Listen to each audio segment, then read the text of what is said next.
إن الحمد لله نحمده ونستعينه ونستغفره ونعوذ بالله من شرور أنفسنا ومن سيئات أعمالنا من يهده الله فلا مضل له ومن يضلل فلا هادي له وأشهد أن لا إله إلا الله وحده لا شريك له وأشهد أن محمد عبده ورسوله صلى الله عليه وعلى آله وأصحابه أجمعين ومن تبعهم بإحسان إلى يوم الدين.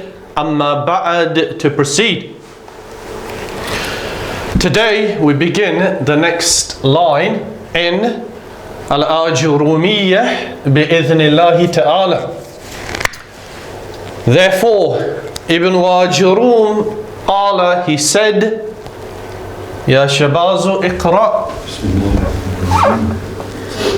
وهي والفعل, we've done that bit, we're on والفعل. والفعل والفعل يعرف والفعل يعرف بالقد والسين. فعل يعرف بقد بقد بقد والسين والسين سين وسوف والسين وسوف وتاء التأنيث وتاء التأنيث بيس الساكنة التأنيث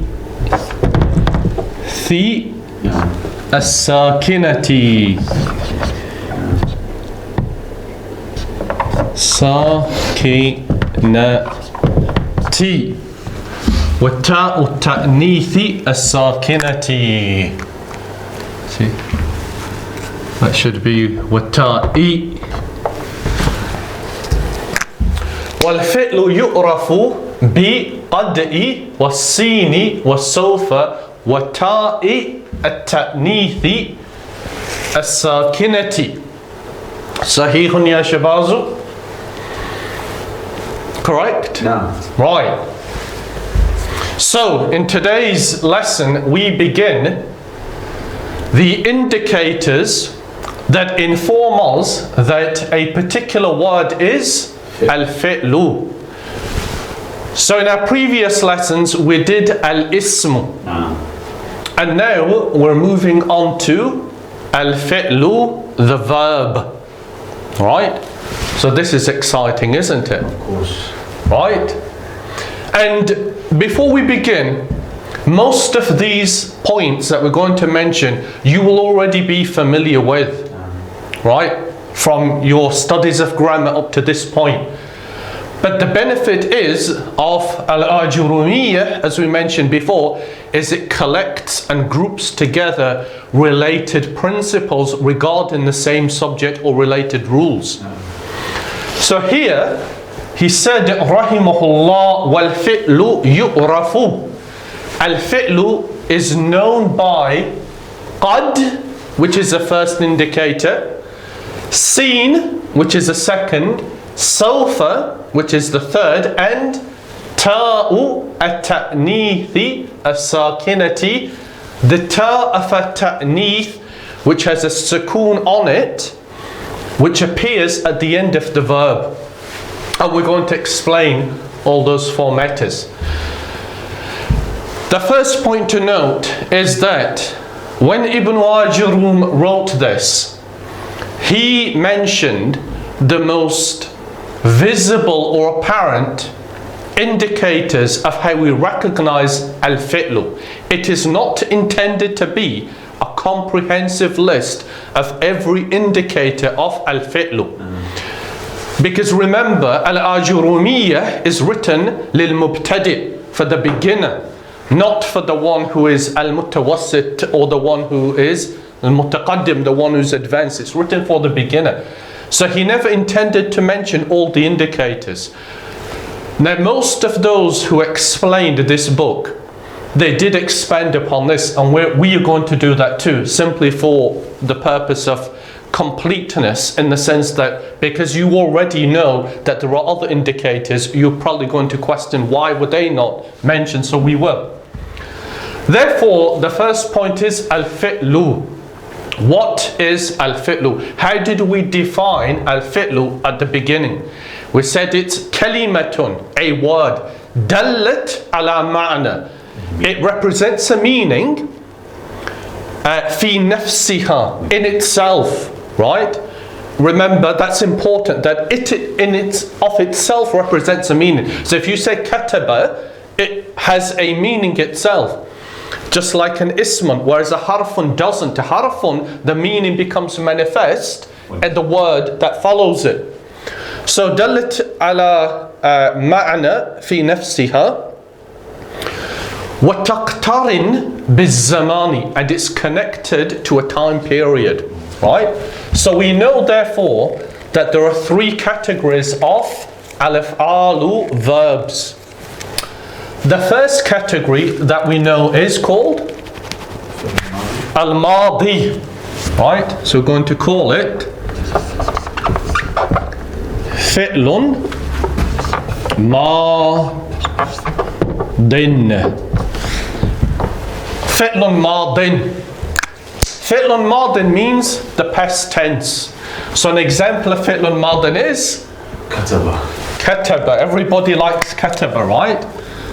So the example of that is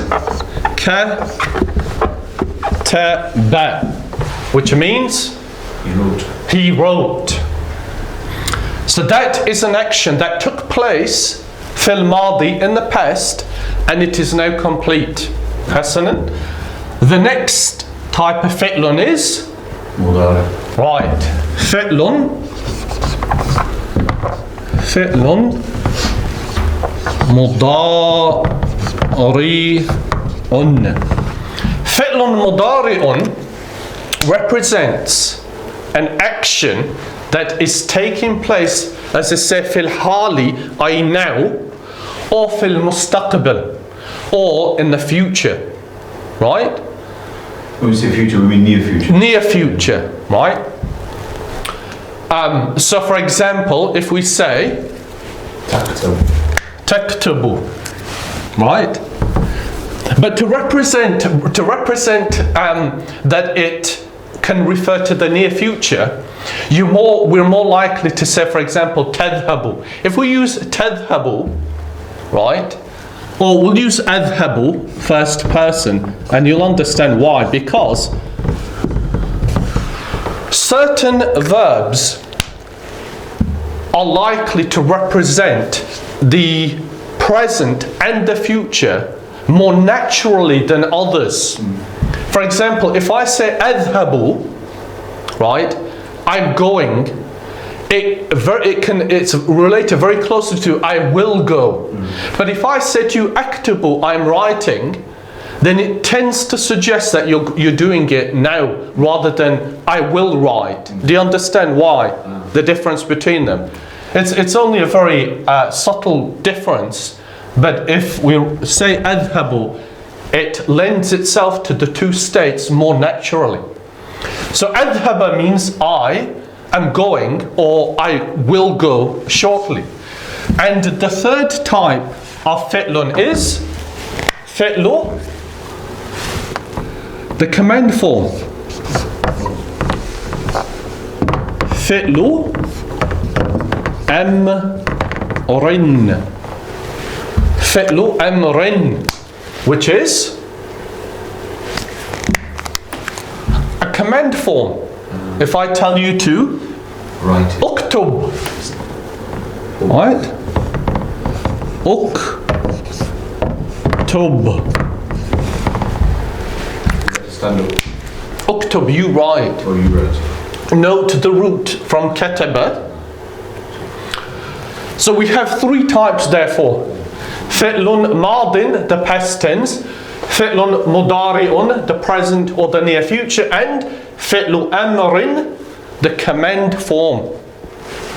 Therefore, when Ibn Ajrum rahimahullah mentioned والفعل يعرف بقد والسين والسوف وتاء التأنيث الساكنة, did he mean that a fi'lun can be recognized by these four letters that enter upon or can be attached to all of these three? No, the answer is no. The reason being is because, as you will find very shortly inshallah ta'ala, that certain ones such as qad, they cannot enter upon fi'lu amrin, for example, and seen cannot enter upon fi'lu madin, and sofa cannot enter upon fi'lu amrin, right? And ta'nith as-Sakinah, that cannot enter upon fi'lu amrin either, right? And neither can enter upon fi'lu mudarin, but that will become clear, right? Therefore, the first point to note after the three types of verbs is qad. What does qad mean and when do we use it? Qad. Is it for emphasis? Right. One very common usage of qad is for what we call at-tawqeed. At-tawqeed means to emphasize a matter, right? It's very commonly used, and in fact when it's translated into English, that's how they usually translate it, indeed or verily. However, in Arabic, it's used for what they call at-tahqiq, which in essence, as you will see, is very similar to at-tahqiq. What does at-tahqiq mean? Do you remember in the story al-Ghurabu wal-Hayyatu? Inshallah. And the Thalab, his friend who went past him and he saw him in that difficult state, and he told him about his predicament with al-Hayyatu, who kept eating his baby chicks, and he said, I'm going to pet the two eyes. And he told him not to do that, was dangerous. And he said, Ibhath an tariqatin litahqiqi hadafika. Remember, look for a way, litahqiqi, to accomplish hadafika, your goal, dun an yakuna fi dhalika khatarun alayk, without there being any danger upon you, right? So tahqiq means accomplishing, right? That's what it means. Tahqiq, it means you have accomplished or completed a matter, meaning it's certainly been performed, right? So this is how the grammarians define qad. It's harfu tahqiq. It is a harfun that represents a tahqiq, the completion of a matter. And it's also used for a taqreeb. So is a inna from the same harfu tahqiq? No, that's a different matter. But that's relating to emphasizing a matter more than accomplishing, right? So a taqreeb. It is also used for a taqreeb, right? These terms, unlike in English language, in English grammar, these terms actually represent a tangible meaning. That once you understand them, they make it clear as to why we are referring to that description as tahqiq or that description as taqreeb. Tahqiq, and which is accomplishment, and a taqreeb means something which is close. Right, so let's illustrate by way of example. Qad, the beginning of Surah Al-Mu'minun. Allah Azza wa Jalla said, Qad aflaha.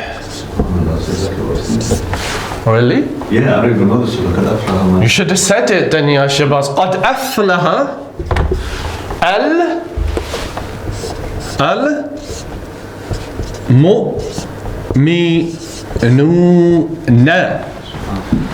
قَدْ أَفْلَحَ الْمُؤْمِنُونَ. What does that mean? أَفْلَحَ means he is successful. It's فعل ماض مبني على الفتح, right? Al-mu'minun is the plural of al-mu'min. Al-mu'min is, so it's jam'un salimun. It's a sound plural. And remember, sound plural is formed by the waw and the noon. And that is the indicator that it is marfu'un. Right? The indicator is the waw and the noon. And therefore it's al-fa'ilu, right? Because the fa'ilun is always marfu'un. قَدْ أَفْلَحَ الْمُؤْمِنُونَ. What does it therefore mean?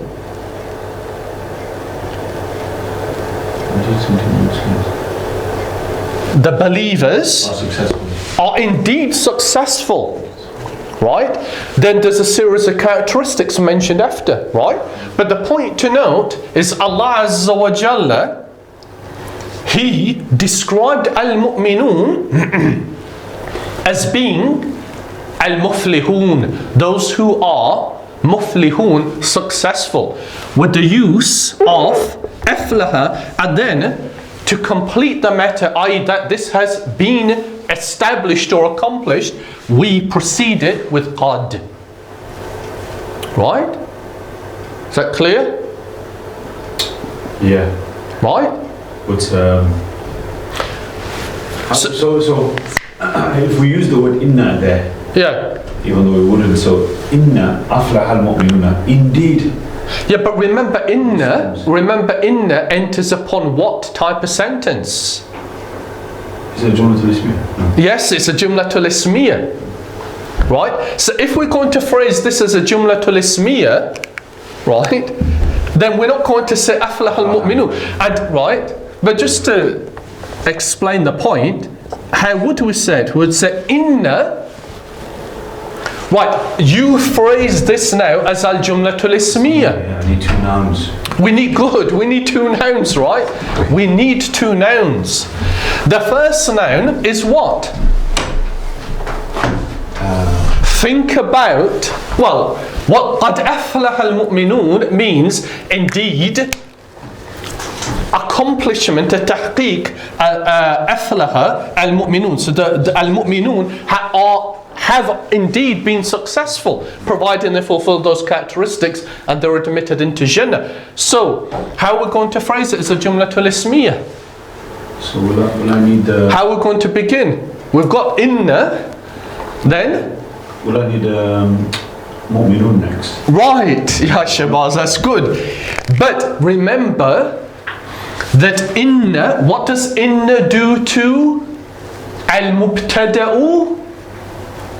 What does inna do to al-mubtada'u, ya Anam al-Haq? Mansub. Right, but we need to use that term.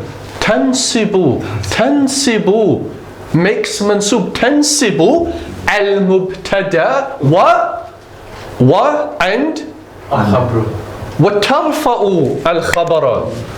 Right, so we can't say al-mu'minun, can we? So what do we say? What's the mansubun version of al-mu'minuna when it's the sound male plural? It's only one.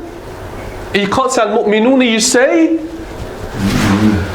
No, yeah. Animal haq. What's the mansubun version of the sound male plural? You take the noon off. No.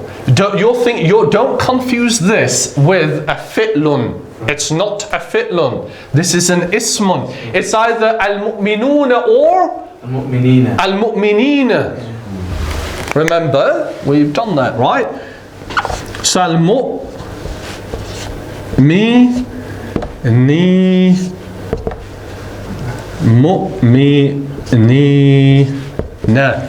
It's not a very good yard there, but the point is, innal mu'minina. Right, so now we're saying, indeed, al-mu'minina, what? So we need to say success. Right, now you've got to say, right, So this is entered upon, inna enters upon al-Jumlatul Ismiyah. But you know that in al-Jumlatul Ismiyah, as we explained in great detail, that al-Khabaru, right, of inna can also be al-Jumlatul Fi'liyah. But if we were going to phrase this, because al-Asl, the root, is that al-Khabaru is an ismun, mufradun, right? That's the root principle of al-Khabaru in al-Jumlatul Ismiyah. Therefore, we're going to say, inna al-mu'minina, what's the ismun of aflaha?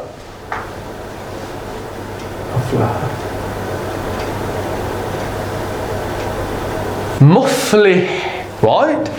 Muflihun, right? Like the ayah in Surah Al-Ma'idah, إن الخمر والميسر والأنصاب والأزلام رجس من عمل الشيطان فاجتنبوه. Actually, لعلكم تفلحون. That's the verb. Never mind that. There are lots of others.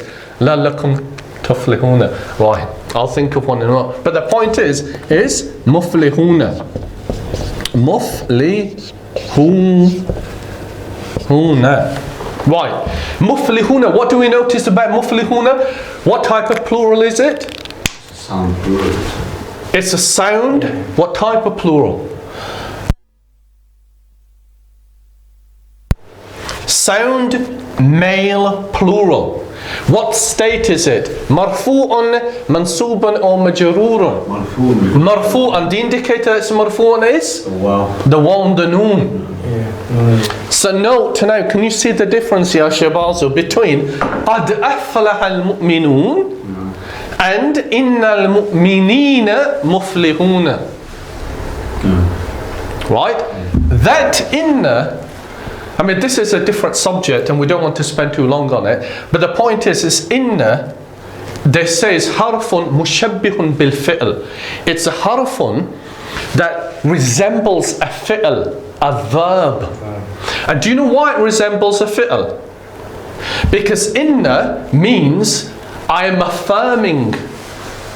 Indeed is an affirmation, right? I'm affirming. What am I affirming? That the believers are successful. Now, so what they do is they interpret inna to be a fi'lun such as u'akkidu. U'akkidu means I affirm.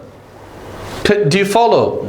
So harfun, they interpret to be a fi'lun, u'akkidu, tu'akkidu, yu'akkidu, meaning I affirm, you affirm here. I'm affirming that indeed the believers are successful.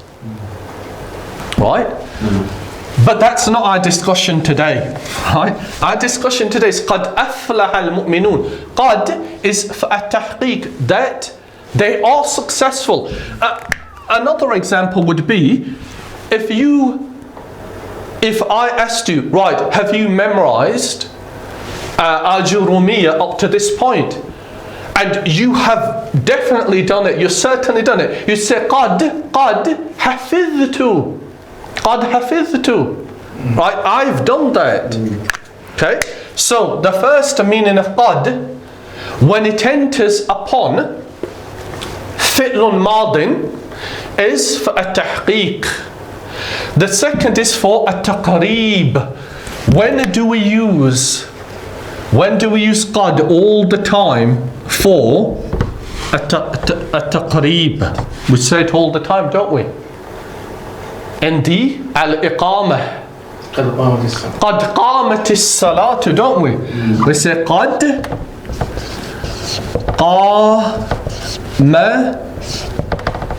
قَامَتْ. We'll stop there for a reason and I'll explain.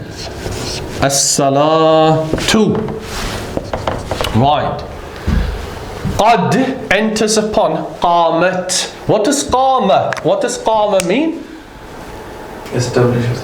Right, qama has a number of different meanings, like many of these words do. The most common, qama means he stood up.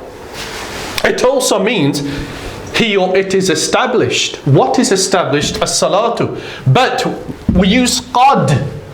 Qad meaning a taqreeb, that the salat is about to be a taqreeb, it's close to its establishment. Right? Is that clear? So qad, when it enters before fi'lun madin, which is our first type of fi'lun, then it will convey the meaning of either a tahqiq or a taqreeb. Okay? Like just before the sun sets, you would say qad garabati shamsu. Qad garabati shamsu. That the sun is about to set. But once it has set, if you then said qad garabati shamsu, then what does it mean? Mean it's indeed happened, right? Is that clear? Not difficult qad when it enters upon fi'lun madin. Now we know that qad can also enter upon what? Fi'lun mudari'un. Right? Remember, we're talking about the first indicator of al-fi'lu. Qad.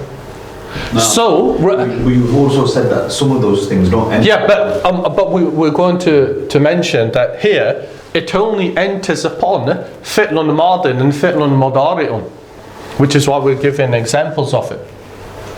Remember, the other point to be vigilant of is that when Ibn al-Ajrumiyyah mentions these indicators, it doesn't necessarily mean that every fi'lun is going to be preceded by qad.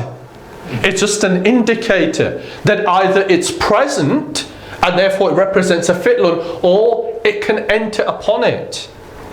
Just like our indicators of an ismun, not all four can be present on the ismun, can they? You can't have a tanween and al-alif and lam at the same time, can you? No. Right? So, in relation to fi'lun mudari'un, you can enter qad upon it, and it will also give you a specific meaning. So, is this part clear? Right. What does qad, when entered upon al-fi'lu al-mudari'u, mean? Two matters.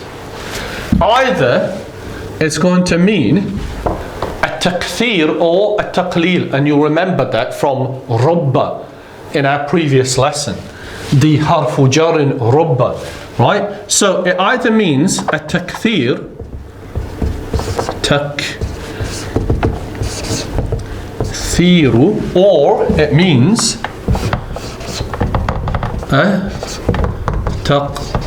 taqleelu. Yes, good, Ya Shabaz. Remember, we mentioned the same point about rubba, right? The same point. Why? Because usually when you have a fi'lun, right, let's give an example. Well, we'll use the same one that we mentioned before, so you remember. Yafuzu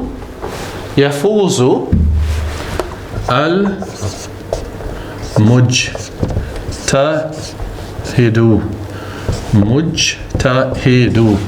We could say yafuzu at-talibu al-mujtahidu, which would make it even clearer, but the point is, yafuzu from faza means he succeeds, right? He's successful.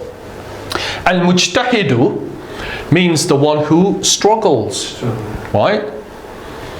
I mean, it has other meanings too, but it actually means the one who ijtahada, strove and struggled to do something.